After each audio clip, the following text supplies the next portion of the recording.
What I wish I'd known when I first started fundraising. What I wish I'd known. Something that we wish we knew when we first started out. What we wish we'd known. One thing I wished I'd learned when I raised my first dollar for nature in 1969.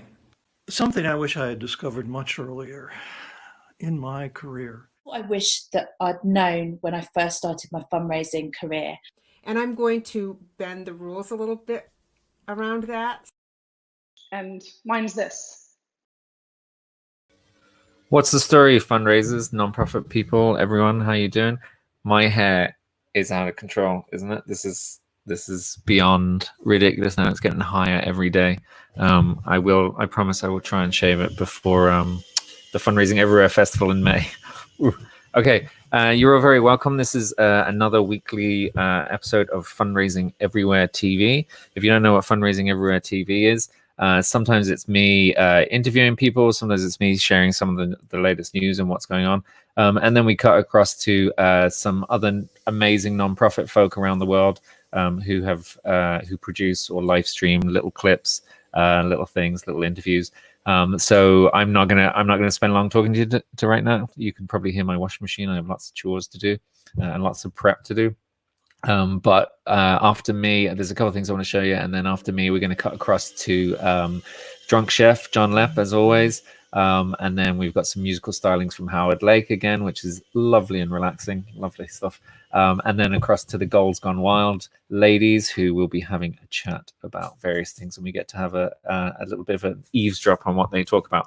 So that'll be fun. So you're all very welcome. Join me, please, wherever you're watching this, whether it's YouTube, LinkedIn, Twitter, Facebook, on our website at fundraisingeverywhere.com/TV. Then please do feel free to comment, feel free to put anything across, and I'll keep an eye on it just as we go through this stuff.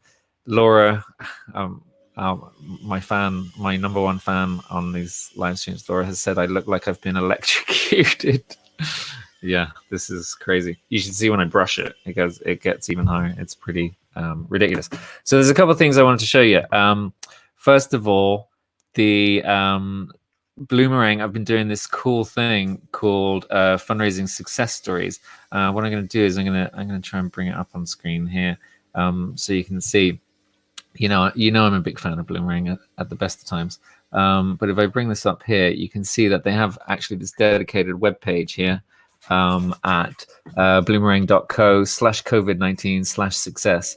And Stephen, who does a lot of the marketing stuff out of Bloomerang, he has been chatting to a few of these people about their success, because we're hearing a lot of success stories about fundraising during COVID, people with very high response rates, higher than normal. Even Laura herself was sharing that some of her clients are getting kind of double what they've been seeing. So lots of people seeing spikes in fundraising in various ways. So Stephen's just broken down some of these as a bit more of an interview and an understanding of how these successes have had. So it's a really worthwhile page to check out. And then actually what happens if you go into the individual pages, what you'll see is a bit more info there, and he's got these videos coming on where they actually share. Can you hear that? From beautiful Tacoma, Washington. You're right in the thick of things. How you doing? You doing okay? You're holding up? You hanging in there? Yeah, definitely hanging in there, doing the best we can, and yeah, we're doing well. But yeah, you are doing well. At least it seemed to me, just kind of looking at your database and all the activity there. But I don't want to get ahead of myself. But first, can you just tell folks who you are and what your organization is all about, what you're up to? Yeah, of course. So I work at an organization called Peace Community Center. We serve historically underrepresented students living. So anyway, you can check that out over on Bloomerang TV. As I say, there's some great stuff to watch there and really good insight. And actually, it's kind of encouraging. A lot of us are bummed out sometimes with everything that's going on, and so to hear these positive stories are obviously something quite lovely. The other thing I wanted to show you is this Cancel Corona website, which again is quite interesting. So I'd seen a few people do this. I think the first person I saw do it was on my Twitter timeline was Liz Leclerc. And she was basically saying that since this lockdown, she's spending a lot less on travel, a lot less on lunches and things like that, and all the costs that go around with working in a traditional office. And so she's donating that money to a specific cause. And since then, I've seen a good few people do it. It's a really nice idea. It makes a lot of sense. And you can see, I just thought this was quite a slick website, this Cancel Corona website. I was chatting to the guy on LinkedIn, one of the guys behind this. And it is about that. It's about, you know, all the stuff that's been cancelled because of coronavirus, encouraging people to sign up and donate. I think the donations through this specific website go to the Bill and Melinda Gates Foundation, or maybe I dreamt that. But I just liked the way they presented it. You know, something that people were already doing. And again, it's that idea of community fundraising where, you know, there's always opportunities, even if everything gets cancelled, there's still an opportunity to fundraise around the cancellation. And so I just liked the way, I like the way this site worked really. But yeah, you can see here donating your commute, donating what you're not spending on commuting, donating what you're not spending on eating out, to hungry kids missing free school. And that's interesting. I feel like I'm spending more on food for my son because we're getting more takeaway, I think. Donate your drinks. So it's a cool website. I like it. Definitely worth checking out. Now, what else did I have to show you? I've got a couple of things coming up, which I want to do. I've been trying to get Mark Phillips onto this chat because he's been doing lots of amazing research and lots of really interesting stuff around the fundraising and coronavirus. I won't have time to do that today, but hopefully we'll get to chat to him next week or the week after. In terms of what we have coming up, this is interesting this week. So tomorrow we have a free, across social media and across all the platforms, a free Q&A around furloughing. We've got an HR expert coming on, possibly a finance person. Sorry, is my washing machine crazy loud? HR expert. I've also got Nikki Wrench coming back on. You might have seen her last week or a couple of weeks ago. She's a fundraiser who herself has been furloughed, and she set up this group about for furloughed fundraisers for them to kind of go to for support and for training projects almost, and some really interesting stuff. Her interview was great. If you missed it, I'll try and show it again. But she's going to come on as well. So we're all going to have a chat about some of the questions that people are asking, some of the confusion and all that, both from the employee side of it, fundraisers who have been furloughed or are at risk of things like that, but also from the employer side. So we'll also be asking, or giving you an opportunity to ask questions about how your organization is affected, what's the right process around things and stuff like that. So it really is a Q&A thing. If no one has any questions, then it'll be a pretty short session. But if you want to come on tomorrow and send us questions across social media or send them in advance, even, you can get in touch with me. And we'll put them to this HR expert and try and get some answers for you. And that's all free. So we've got that this Wednesday. What else we got coming up on Thursday? We have a webinar, a shorter online training with Alice Ferris. If you don't know Alice Ferris, she's one of the smartest cookies out there. Sorry to call you a cookie. And she's really, really good. And she's talking about fundraising strategies, and she's doing it in a way that really applies to organizations of all sizes, especially smaller ones with very little time and budget. People always rave about how good Alice is, both as an amazing award-winning fundraiser, but also as a trainer. She's a really engaging trainer. So I'll be there watching her, and also we'll do some we'll come up with some live bits as well. So please do come for that. Members, Fundraising Everywhere members always get that free. But for everyone else, it's only 20 euro to join us tomorrow. So go to fundraisingeverywhere.com and you can register, and you'll see like a little code going across the screen. Let me see if I can do this. That worked pretty well. If you use FETV, then you get 10% off everything. So you'd get 10% off that already pretty cheap 20 euro. What else have we got coming up? So I mean, that's this week, and then most of the planning and work we're doing is around the Fundraising Everywhere Festival, which happens May 11th to May 15th. It's Monday to Friday. It's for about 3 or 4 hours each day. We've got some really cool, amazing speakers. We're very grateful that Blackboard and Just Giving have just come on to sponsor it. And they're actually going to be presenting some of their data and some of their thinking around, I'm not sure I can tell you all of it yet, but some interesting stuff. And we've got some really good surprises coming up as well, which are always fun.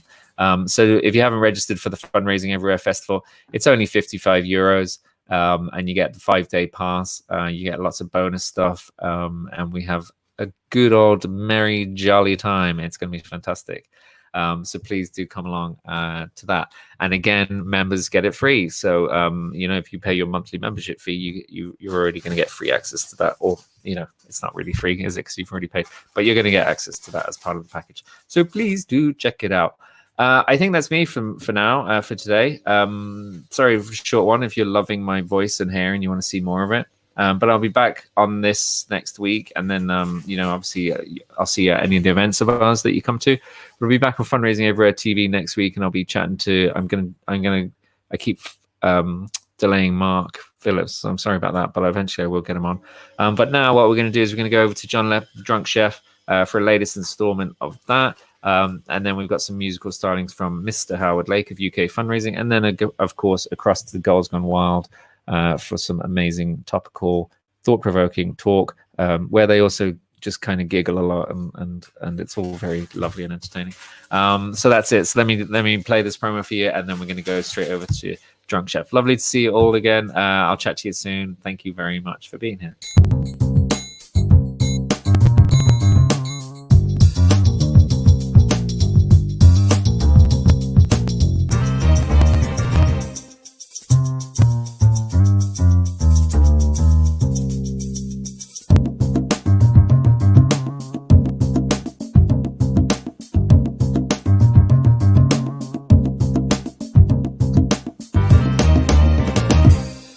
Time for a 4K beer. I used to drink, I used to smoke, and then I dance. I used to drink, I used to smoke, and then I dance. Well, it's for the living in this crap room. It's a new religion and I need it pretty soon. I used to smoke, and then I dance.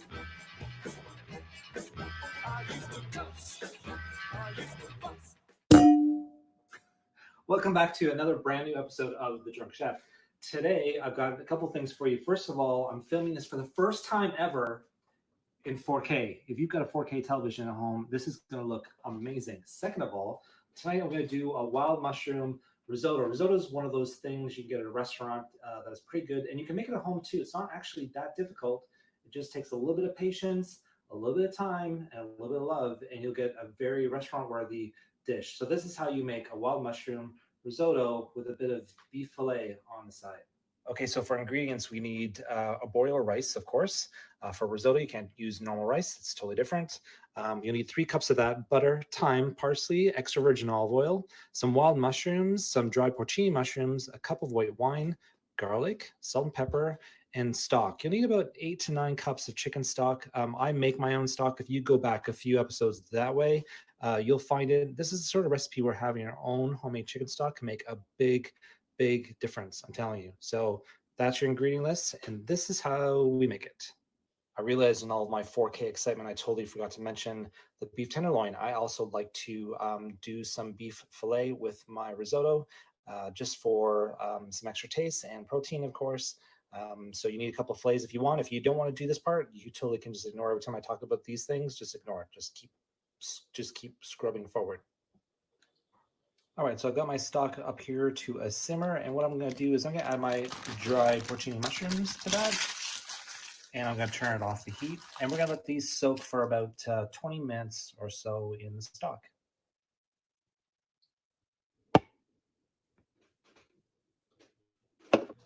Okay, so our porcinis have soaked here for 20 minutes, and I'm just going to strain them out of the stock.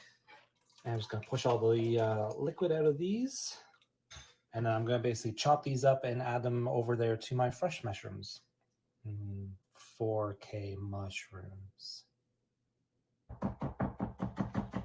So I've got this. So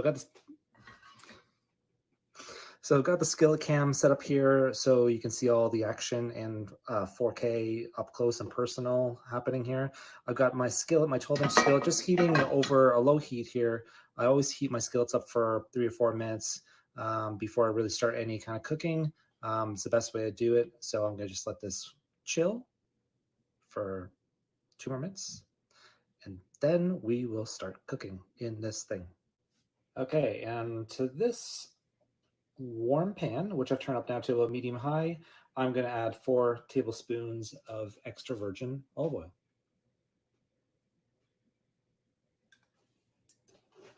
Basically, I'm just waiting for that shimmer. I don't know if you can see it. Hopefully in 4K, you can see the shimmer. Once your oil starts to shimmer, that means it's nice and hot. That's perfect. I'm going to put my garlic in. About 3 cloves of garlic.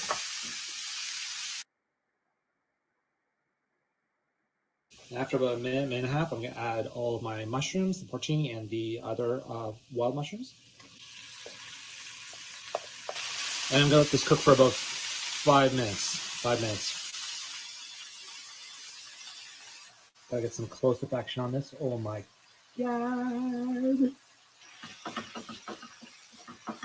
Okay, to that I'm going to add my parsley, about a 1/4 cup of parsley, a couple tablespoons of fresh thyme. I'm going to add that in. I'm also going to add about 1/2 cup of my stock. And I'm going to let this simmer for about 5 minutes.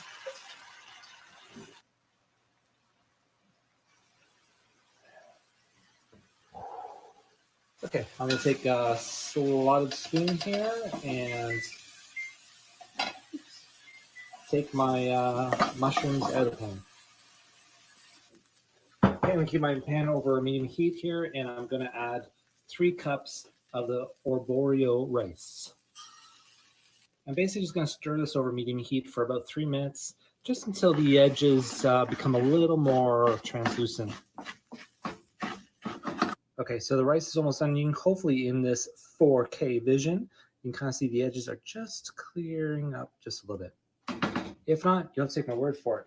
To that, I'm going to add a cup of white wine that's been sitting at room temperature since I started the video. So it's got to be at room temperature, ideally. You don't want it too cold.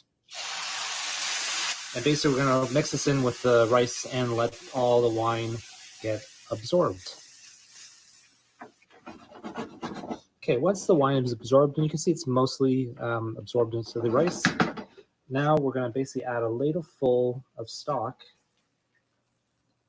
And same thing, let it get absorbed by the rice. This is the patient part of this thing, is you have to basically keep the stock in the rice, let it get absorbed, not so it's dry. We don't want it completely dry in the pan, but again, so it's still a little bit wet.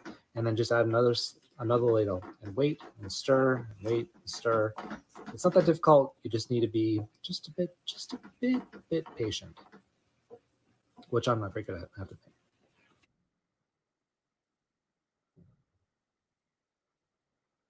Meanwhile, over here on Meat Street, I have my fillets.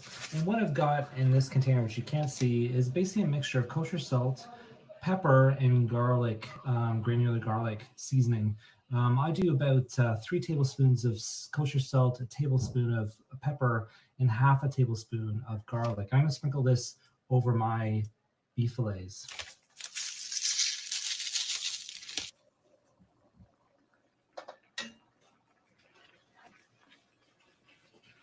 So meanwhile, I've got my oven heated to about 425 degrees, and I've basically put my cast iron pan right in it.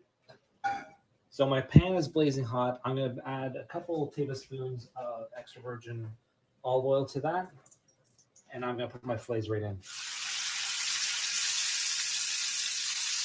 So let these sit for 2 minutes, and then I'm going to turn them over to the other side. Okay, I'm going to give these a flip. So that. Another 2 minutes on this side.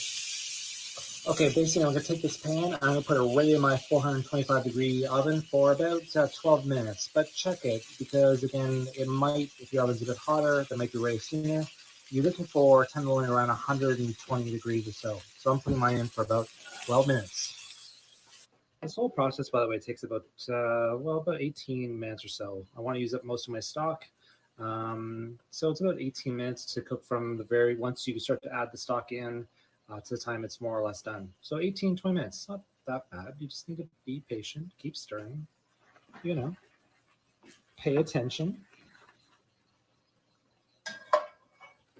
I'm probably only 2 more ladles of stock into this risotto, and it's going to be just about done. Okay, this is getting there. So I'm going to add my mushroom mixture back in. Going to add another ladle full of stock. And I'm just going to stir this for another 2 to 3 minutes. Meanwhile, my fillets are done. I'm going to take these out and let these rest for about 5 minutes. Okay, so this is pretty much done. It smells delicious. And so I'm going to add a couple tablespoons of my butter. Just, because it's not rich enough as it is. Also going to add the last bit of my stock here too. And stir that in.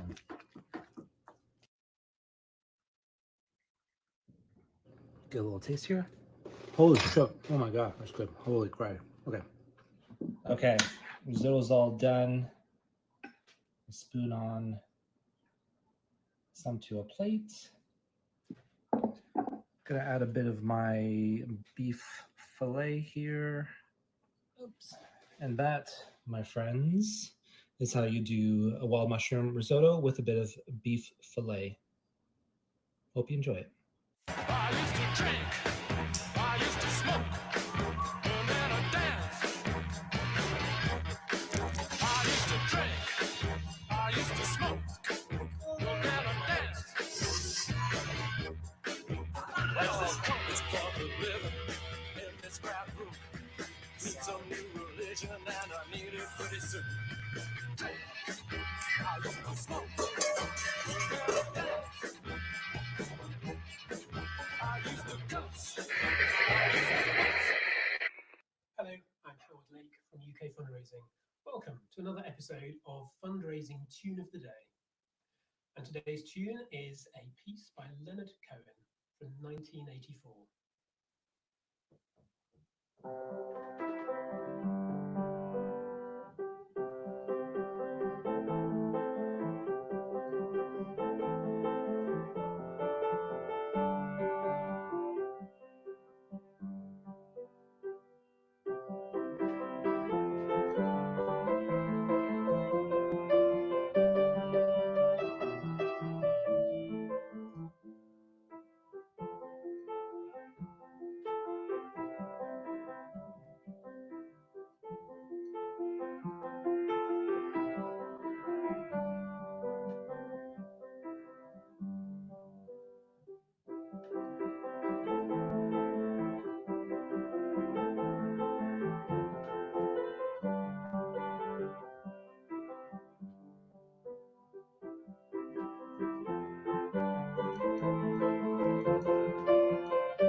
And that was Hallelujah.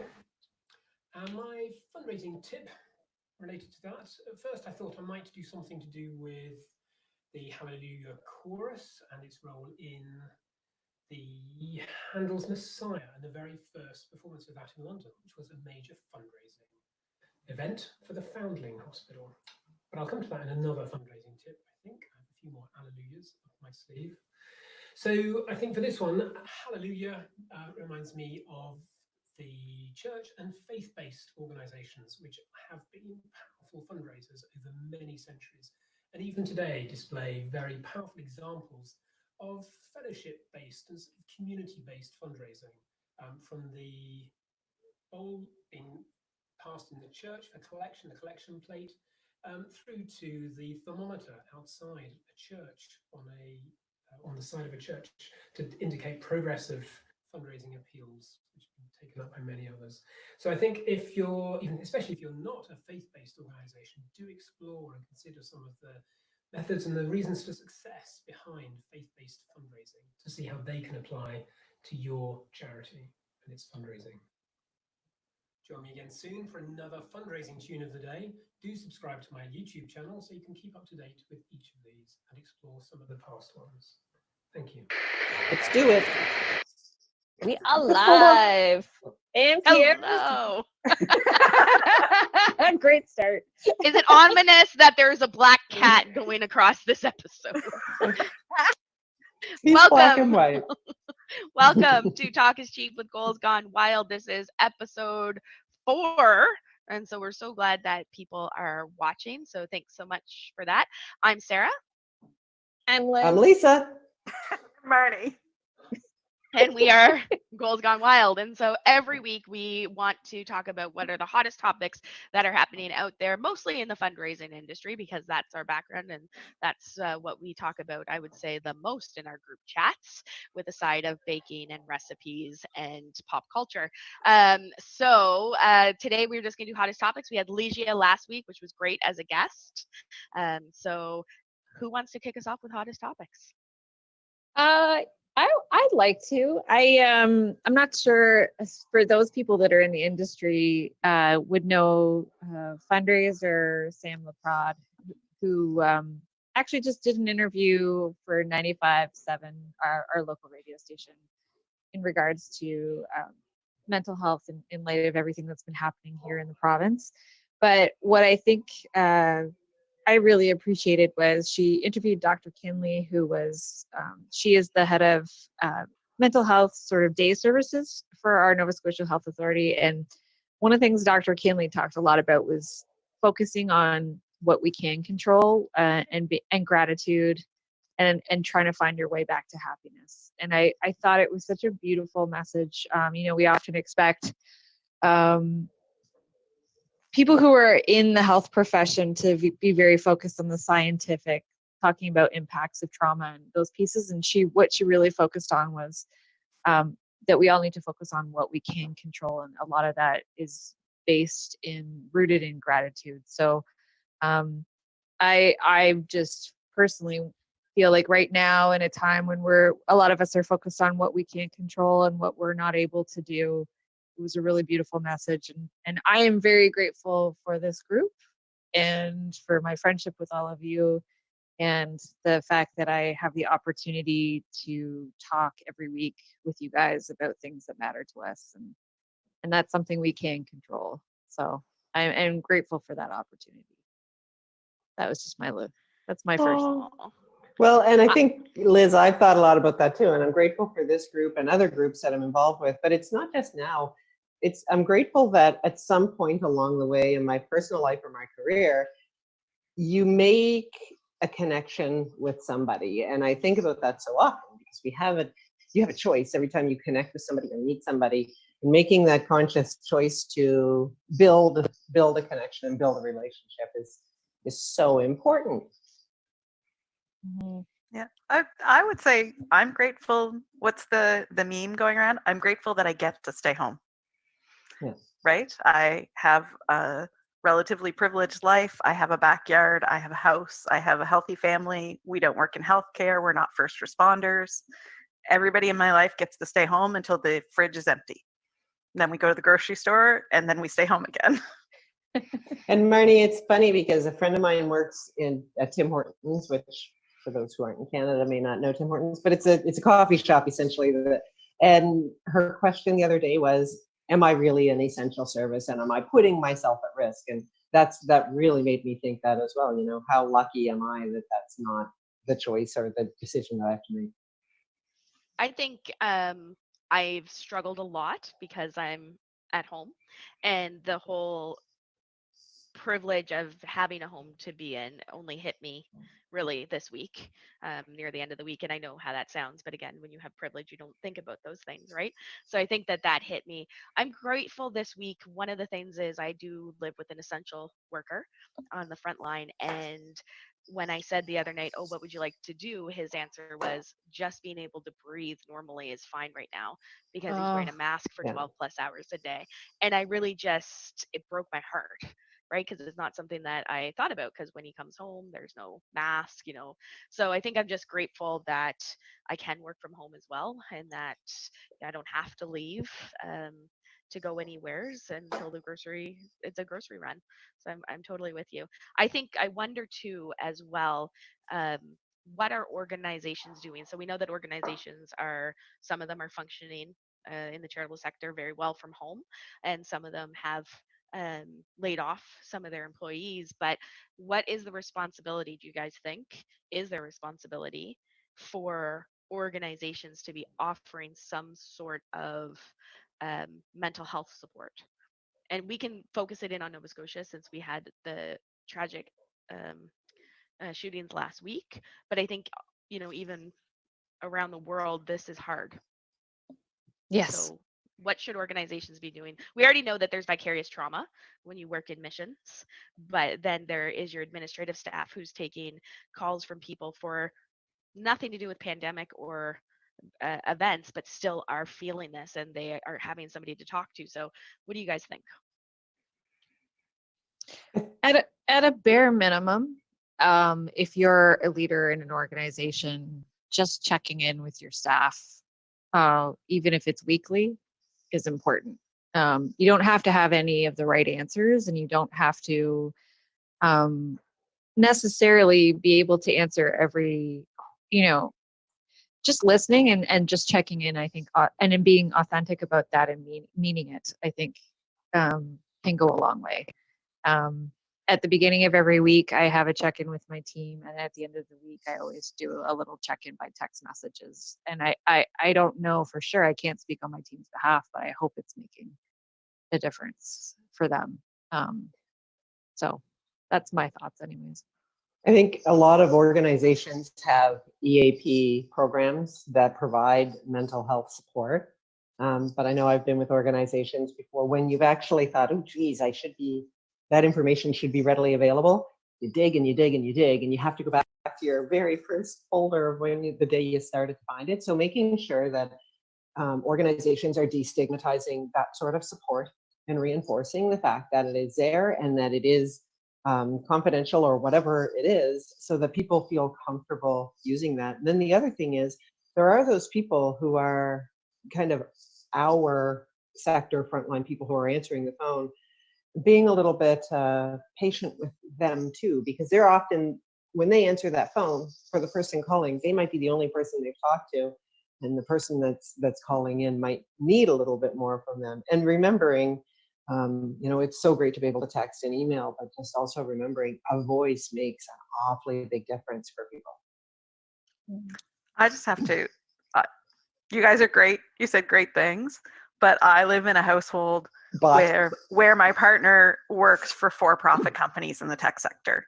And there has never been a time when I've worked for a not-for-profit when my plan was equal or better to his in terms of accessing services.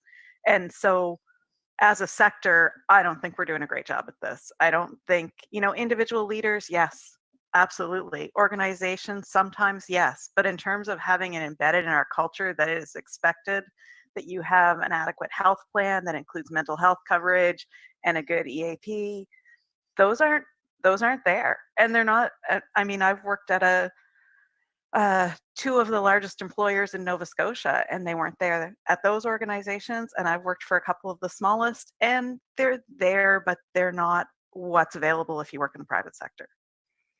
So then it goes back, I think, to the fact I read this meme early on in fundraising that said, I work so hard to bring up others that my organization doesn't understand the toll it's taking on me, right? That disproportionate. So does this go back to, what is, like you said, on par with the for-profit sector when we talk about, not equal pay, sorry, what's the word I'm looking for? Like, you had it, Marnie, the other week. Well, we can talk about equal pay too if you want.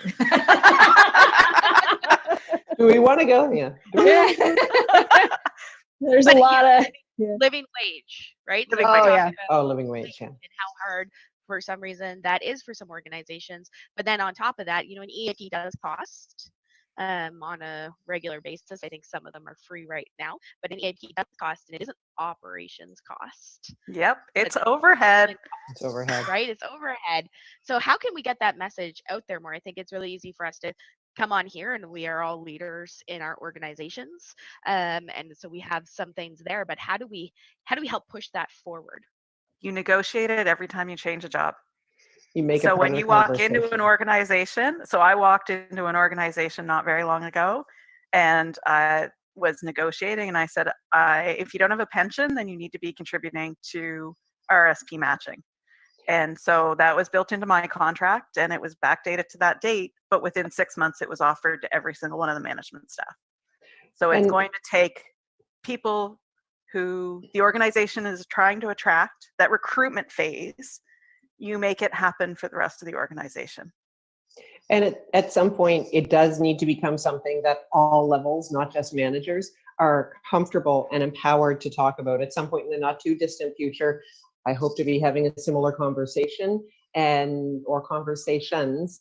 And it is so scary to say those words, but once they start being said, the people can't unremember them. And we need to remember that because we work in the charitable sector and not-for-profit sector, that does not make us not an employee. And boards are notorious. Executive leadership is notorious for saying, not how can we help our team, our employees, our people that are doing execute our mission. They're notorious for looking at what can we take away to save on a line item. And it is incredibly frustrating. And it happens in all sizes of organizations. I think what you're hitting on, Sarah, is actually not just an individual or organization issue. It's a systemic problem with our industry. And I'm not to sort of change the subject, but it kind of reminds me a lot of the dialogue I've had around harassment and sexual harassment in the industry. I don't know, because I've never worked in small business, but it feels like a parallel with small business in the sense of like, you can have a shop that's one person, you can have a shop that's two, but it feels like there's no unified industry voice for the nonprofit sector employee.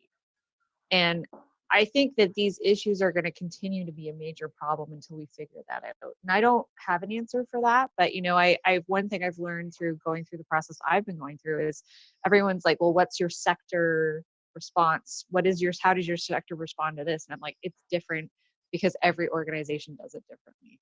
And we staunchly defend, as organizations, we staunchly defend our ability to do it differently because we're not in human services or healthcare or animal or we're not big enough, we're not small enough, we're just the right size, and that's a problem. Problematic, yeah. Do you think So the is it fact chicken that and egg? Is Sorry, Marty. chicken and egg? Is it like No, a I'll let chicken? Marty go. I was going to say, do you think it has something to do with 80% of our sector being female? Do you think this is embedded in the fact that these jobs early on were the women who hadn't had children yet, or were going to be staying at home soon? And so these were the add-on jobs. Yep. And we're not unionized. That's a dirty word for a lot of organizations, but I remember having a dialogue with Mia Kirshner, who runs Rosa, which is an app and a program that they're building through federal government funding for federally mandated or federally protected employees. And she said, well, obviously your industry can just implement this through the unions. And I'm like, we don't have one. There is no nonprofit union. There is no, and I'm not to sound like I'm turning into a communist here or whatever people are going to start reading, but like there's a few steps in between. Yeah, I know.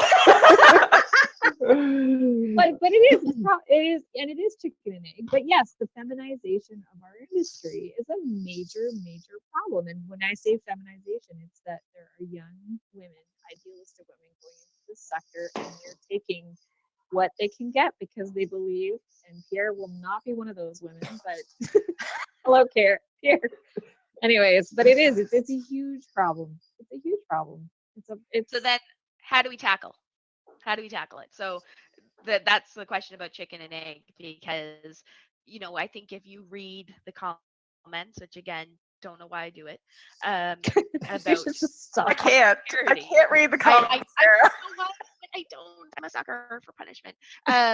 Is like you should just be happier getting any money. If you want to make money, go work for Pepsi, right? Like, so Yeah. how do we change that when we know fully that there are board members who feel that way as well? And we all know them, there are executive directors out there who also feel that way, right? So how do we change it? Do we change it from that, or do we do what is the largest group? It's us. Do we rise up? Like, I don't know how we change this. We have conversations like this. We have conversations like this, and once you're in the not-for-profit sector, we very often get requests for meetings. I know we get requests for meetings for students in university considering a career in the charitable sector, and they ask, the first thing they say is, I know I'm not going to make as much money, but, and my question to them was always, why do you think that? And help them understand that, you know, you might not make as much money as another career choice, but you have those choices no matter what sector you're in. So help them understand that, get that language out of your system. Don't lead with that. I'm not going to have the same benefits. I know I won't make as much money. Help them to understand that they need to make a living and they can carve that path. Maybe this is dumb, but it seems to me in our sector, we're solving problems and we're helping people. I'm not sure that there's as much value in providing Pepsi to the general population. So maybe we should compensate for those a little bit differently than we have been.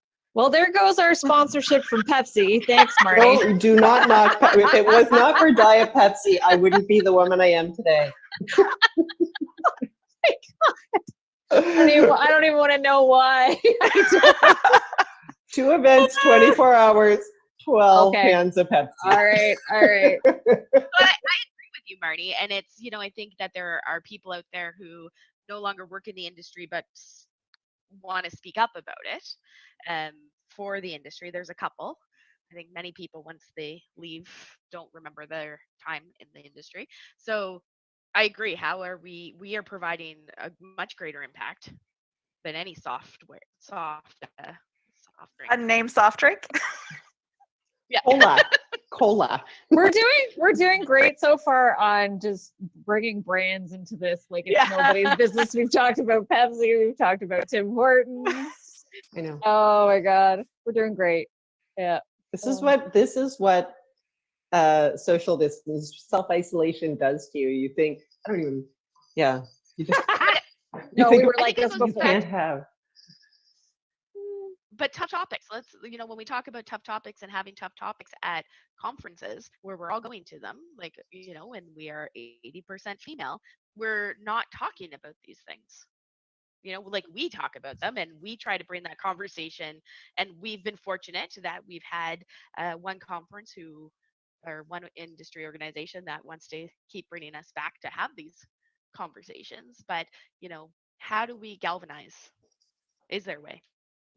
This conversation right now, or Does it help for people to help people appreciate their value, not just their dollar sign? Like, does it help for people in our sector, for women in our sector, to appreciate the value of what we do and to appreciate the skills that they bring?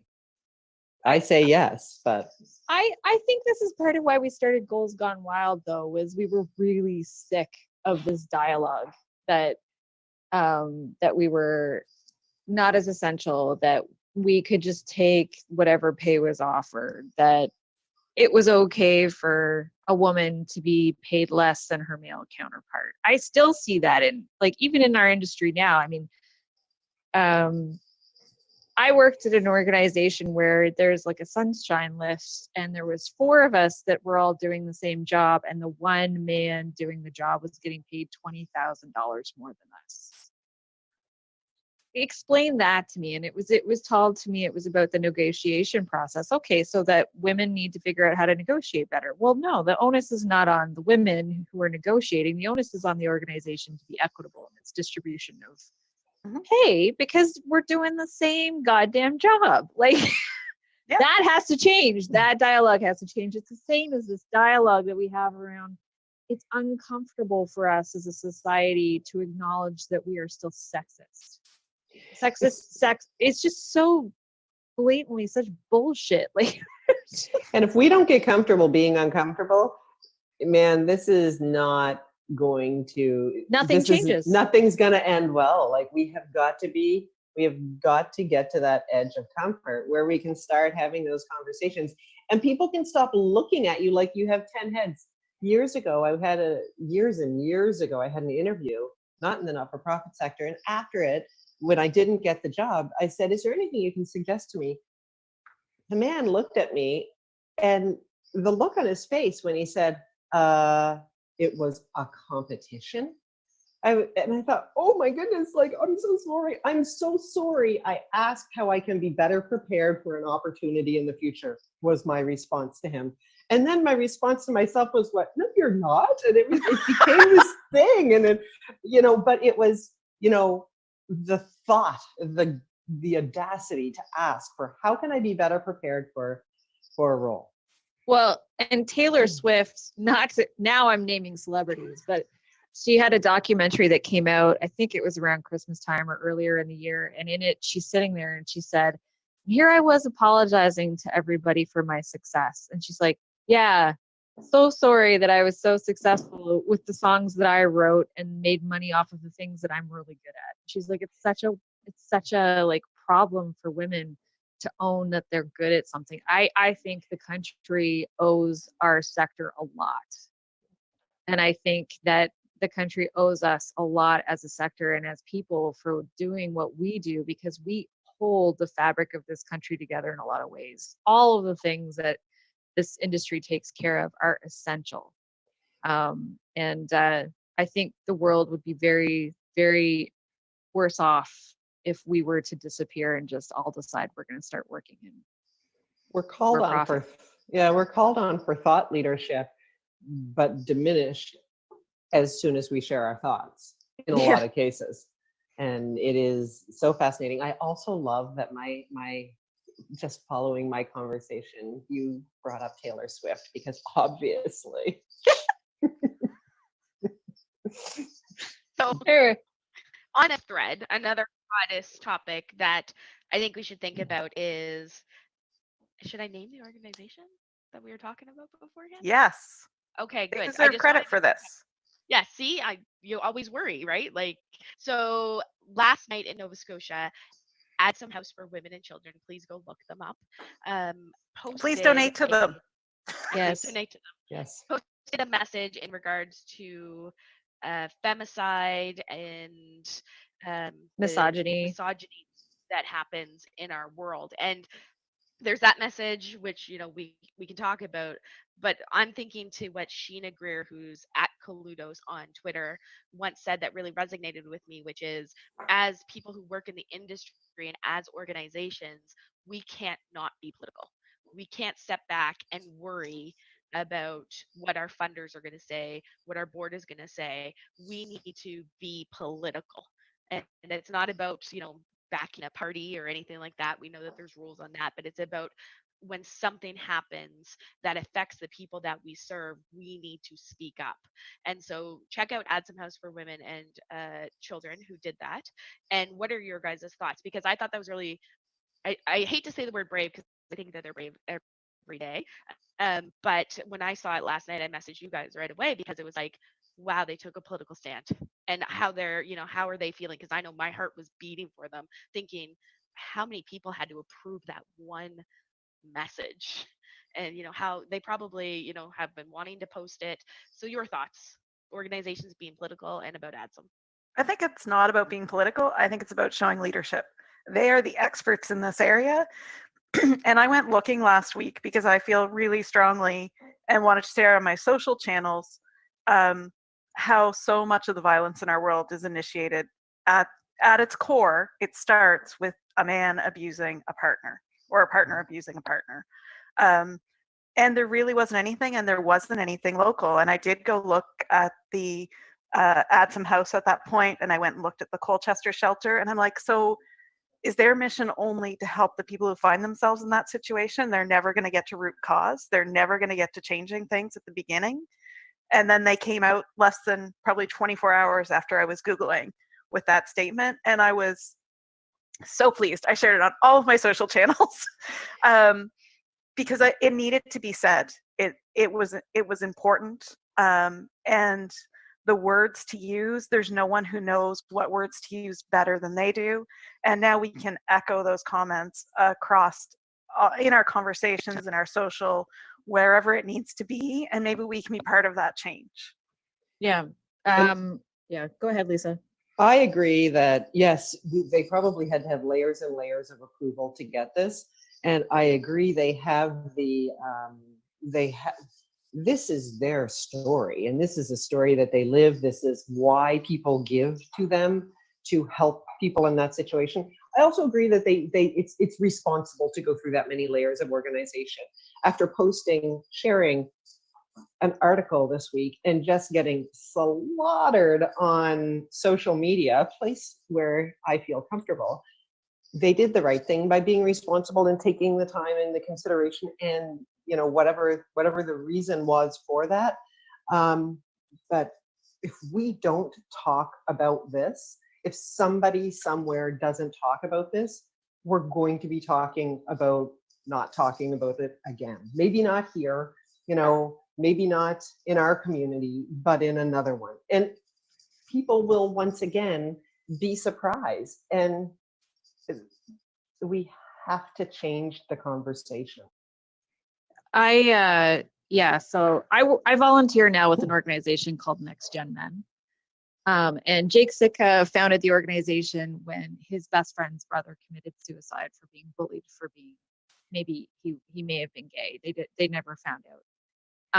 And he founded the organization to sort of start working on this culture of toxic masculinity, this idea that you have to be a certain way. And the outcome of all of that, the way that we have these expectations for men and boys to behave, the outcome is that occasionally, and thank God not all the time, these kinds of things happen, like the shooting in Nova Scotia. Mental health, the wellness of people. And when you have someone who combines that with a fetish or a desire for, you know, violence, however we want to put it, combined with misogyny and hatred of women, violence against their partner, violence against multiple partners, it is a recipe for disaster. And the problem is no one wants to talk about it. And the thing that's made me the most angry and pissed me off so much is the men that are saying, but weren't some of the victims men as well? Well, yes, absolutely. And why? And I think Marnie said this so eloquently. It's affecting both parts of our gender. Why wouldn't it matter to you that violence that starts with violence against a woman that also ends up harming men would matter to you? Why is that an excuse? And I just think that Nova Scotians have an opportunity here to do something different. We can choose to be different than the response that's been happening in every other city, that it's not the right time. It's not the right time to have this conversation. This isn't the reason. This is the person. I just think we can just do it differently. And we could be leaders. And I think that I choose to believe that we can do this better. And I fully feel that our politicians and our counselors, city counselors, and our federal government need to acknowledge that. And I give Adson House kudos for putting it out there and calling a spade a spade. It's like the emperor has no clothes. We're all afraid to point at something and say, you know, like, but why? Why is it a problem? What is the problem with calling out? You know, it's the same with sexual harassment. People said I was brave in calling that out. It's like, well, why? Why is it brave? Because no one else is doing it. Well, why aren't we doing it? Because we're afraid of what?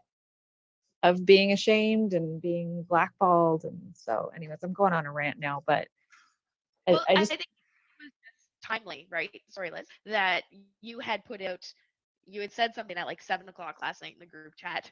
You had said, like, I want to know why no nonprofits are speaking about this. Yeah. Right? You said that, and we were like, oh, well, because boards, because funders, because donors, because nobody cares. And it had to be, it's because, and, you know, unless you're probably female led and are willing to put yourself out there, it's not going to happen. And then we saw it. And so, is this a learning for other organizations or other us's in other organizations to take this? So tomorrow I want to send this to my CEO and say, look what happens when you are brave as an organization and you fight. That's what I'm going to do tomorrow. Is that something that you like? What can we learn from this that others who are watching this could take back? Well, I think part of it is, part of the learning is being brave as an individual. And it does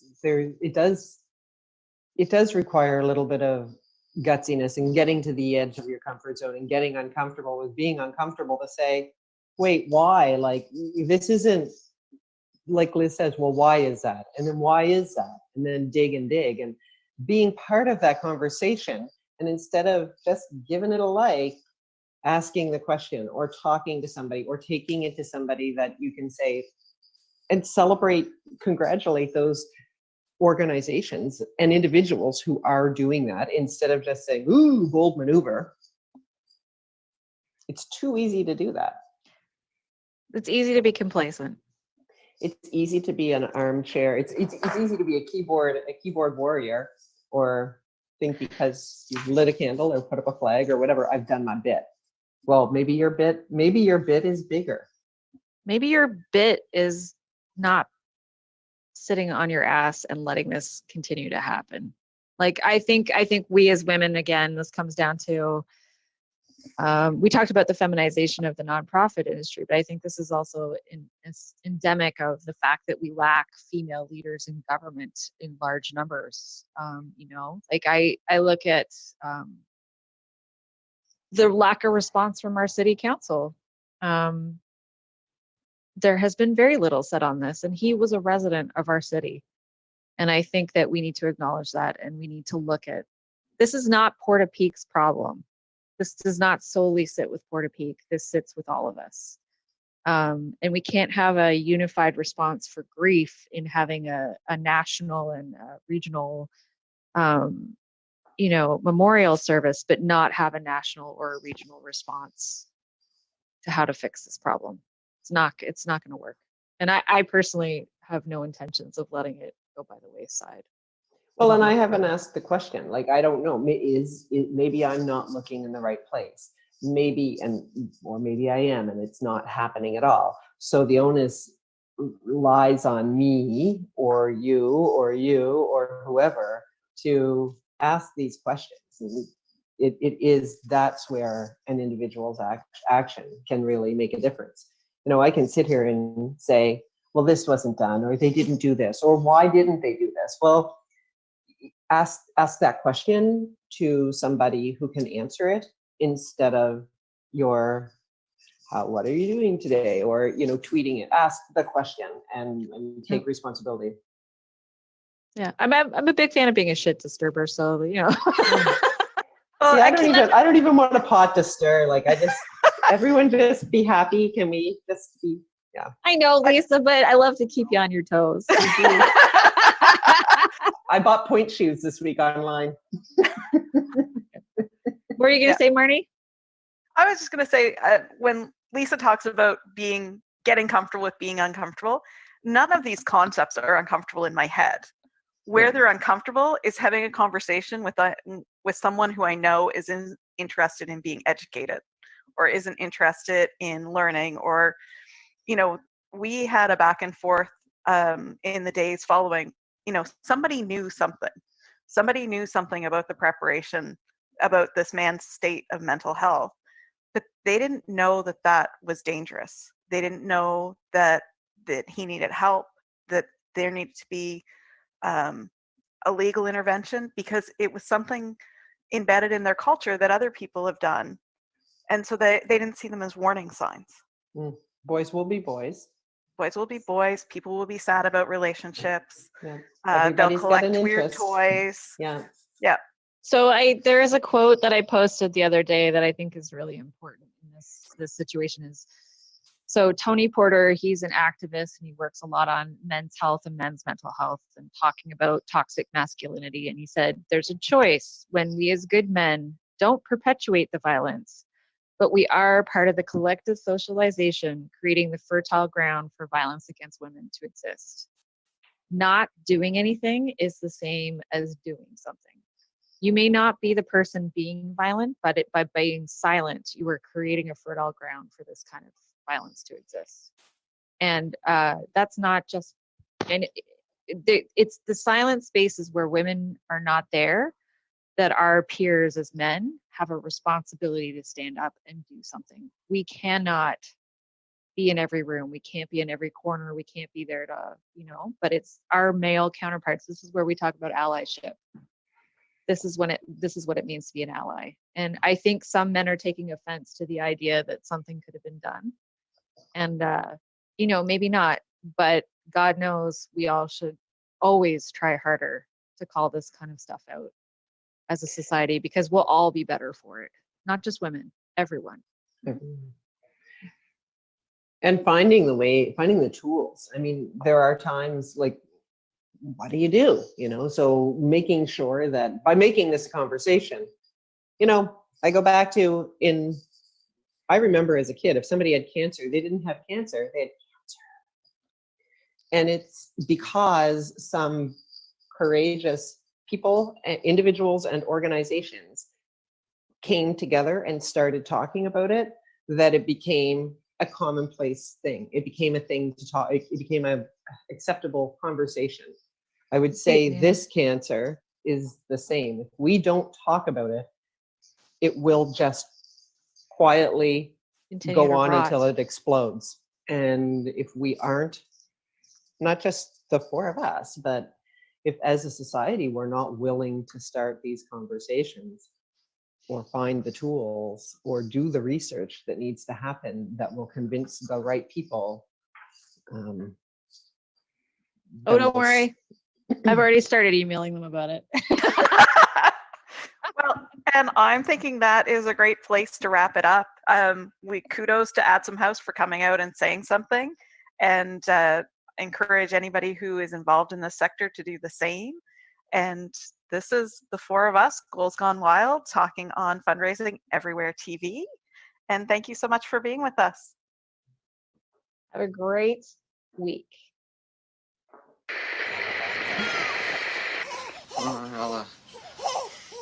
Do-do-de-o-do. Good night, sweetheart. Well, it's time to go. Do-do-de-o-do. Good night, sweetheart. Well, it's time to go.